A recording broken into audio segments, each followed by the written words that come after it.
I was on the verge of divorcing my wife. The papers were signed, the decision felt final, and my heart had already moved on. But one evening, something I overheard completely changed everything. I was about to open the door when I caught her voice, soft and trembling. "But I'm dying," she said. "I don't even know how to tell him." My heart froze. Her friend whispered, "You'll have to tell him sooner or later." My wife replied, "Tell him what?" "That I have cancer.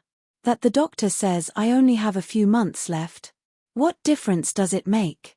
He doesn't even look at me anymore." My knees buckled. Cancer. My wife. No, it couldn't be true. I don't even know how long I stood frozen at the doorway. When I finally stepped in, her friend quickly slipped out. That night, as she served dinner, I looked at her closely for the first time in months. She had lost weight. Her once lustrous hair seemed dull. Her cheeks were hollow, her smile weak. Was she really dying? And that's when guilt hit me like a ton of bricks. For months, I had been distant, cold, even cruel. I had been planning to leave her for another woman, Linda. But that night, I made a choice. I would end things with Linda. No divorce. No lies.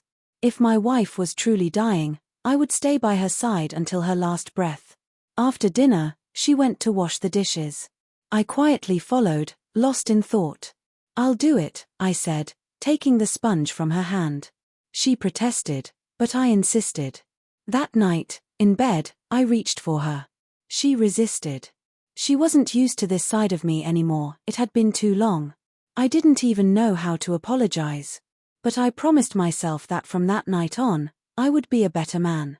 The next morning, I woke up early and made her breakfast. She stared at the tray, puzzled. "You cooked?" she asked. "Yes," I smiled. "You deserve it." She returned a real smile, the first genuine one in months. I drove her to work, and later that afternoon, I came back to pick her up. She couldn't believe the change in me. I didn't tell her I knew she was dying, I didn't want to sadden her. I just wanted her to feel loved again. That day, I called Linda. I told her it was over. She screamed, cursed, cried, but I didn't care. My wife was my world again. The following weeks felt like heaven. We laughed again, cooked together, went shopping, strolled along the beach, watched movies at the cinema. The glow returned to her cheeks. Even her little nagging habits, the things that once annoyed me, seemed to vanish. It was as if we had fallen in love all over again. At night, I'd lie awake beside her, watching her sleep, whispering to myself how grateful I was for these days, even if they were our last. Then one evening, I decided it was time I was going to ask her about the cancer. But before I could, her friend came over. While my wife was in the bedroom getting dressed, I overheard their conversation. That's when the truth hit me like lightning.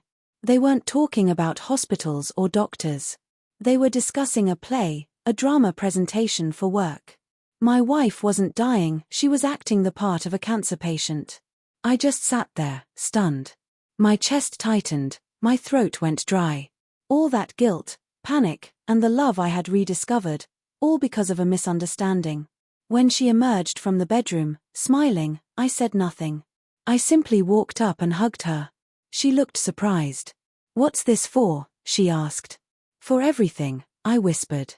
She didn't understand, but I did. Because in those few weeks, I had learned something invaluable. I had learned what it truly means to love someone, to cherish them, to give your best, not out of fear of losing them, but because they deserve it while they are still here. I don't know whether to laugh, cry, or thank God for the second chance this misunderstanding gave me. It saved my marriage. It saved me. Sometimes we don't realize what truly matters until we fear losing it. So love deeply. Act kindly. Appreciate those around you before it's almost too late. Appreciate, act, love before it's almost too late. Subscribe, like, share, comment. Love always wins.